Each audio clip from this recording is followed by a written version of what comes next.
It's never a dull moment when we talk about the 2020 election, that's for sure. RNC Deputy Communications Director Cassie Smedile joining us here on the Chad Hasty Show once again. Cassie, good morning. How are you today?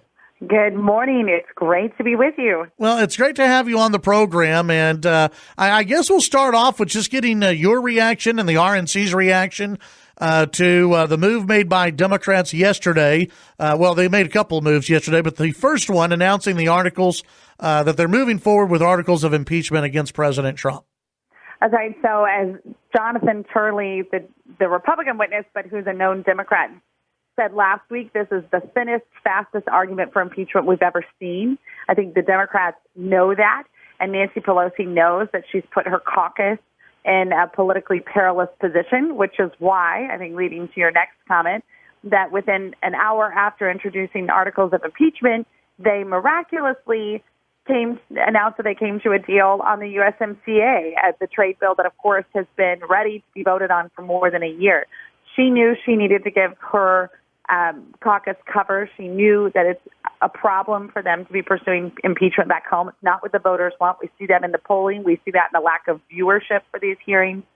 And so she felt she needed to give them cover. And then in a twist no one saw coming, her caucus is now upset with her for doing that because, of course, she gave Donald Trump a big win. Well, and it does seem, some of the articles that I've seen that have popped up since yesterday have said that this is going to be good for the president because it's a very popular bill. It's something that people across the U.S. have wanted passed, and that this, in a way, it sort of overshadows the impeachment news, because I think people are done with the impeachment stuff.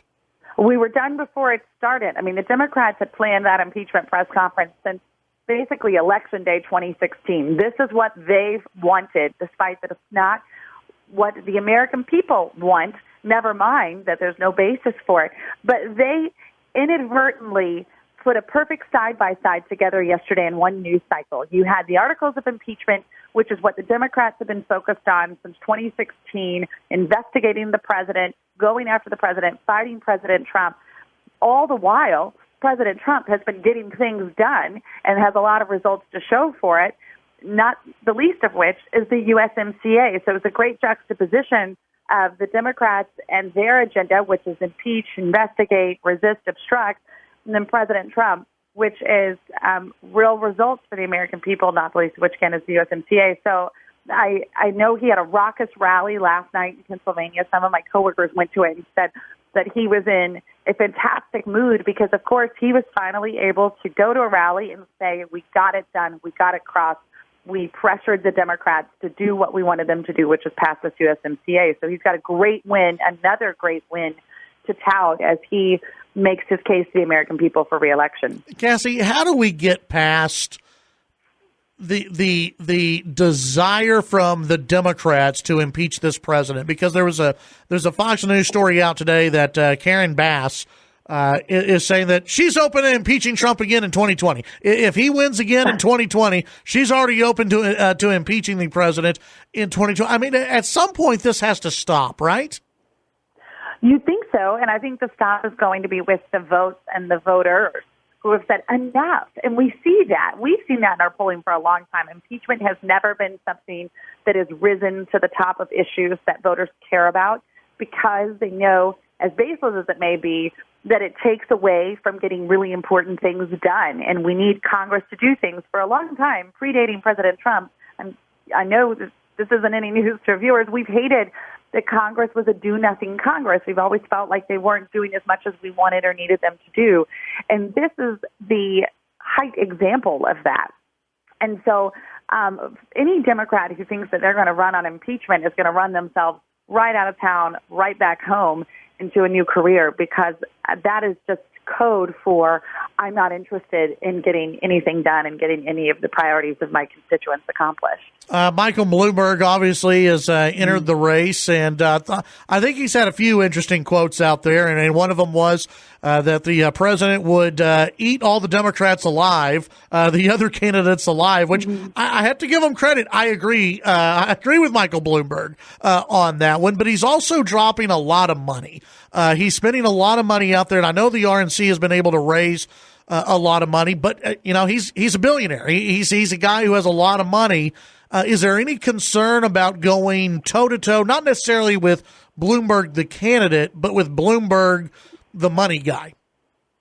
The machine. Well, you got a lot of money, but money doesn't buy you time. And one thing that we have on our side, aside from all of the other things that the president brings to the table, is that we have been working with investing in our data and email and messaging and talking with voters and registering voters and millions of volunteers for years now. So to jump in the race at this late stage, all the money in the world cannot get you all of those other things that you need to run a successful campaign.